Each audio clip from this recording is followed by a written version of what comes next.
hacking in and of itself is a crime. What makes this situation unique is that they didn't just hack the computer system. They rewrote the code for the encryption. And the encryption is what makes these things private, which makes it difficult or impossible for someone like me to access this information. So they're not just getting information, but they're changing the system. And I think that's what's so dangerous about this case. It's a game for a lot of them, isn't it?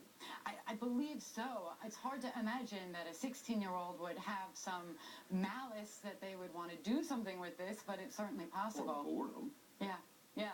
I mean, how do you convince kids in advance you shouldn't do this? Something big and bad might happen to you. Kids don't always get the big picture. I don't think a teenager's brain is fully formed at 16. I don't think that they can even contemplate the consequences of their action. But the fact that they can do it is what makes it so dangerous, because in the hands of someone else who does want to harm this country, those kinds of national secrets and personal information, it can be deadly. Nice to talk to you. Thank you. Thank you. A court ruling today could be bad news for Facebook, setting a dangerous precedent.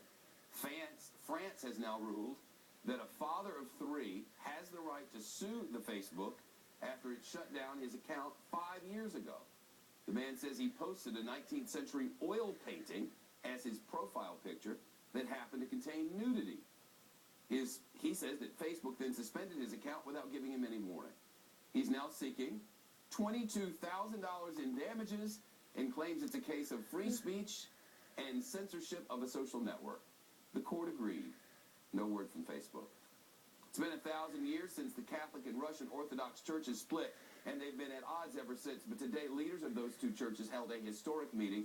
We'll have the latest on that. It was interesting, though, when the alert came on the phone, it showed up on the phone, and it said, the Pope and this guy speak for the first time in 1,000 years. And I thought they buried the headline, the Pope is not 1,000. Thought that was kind of rude on AP's fault. Also, how fun was it saying go to hell LSU? Ha!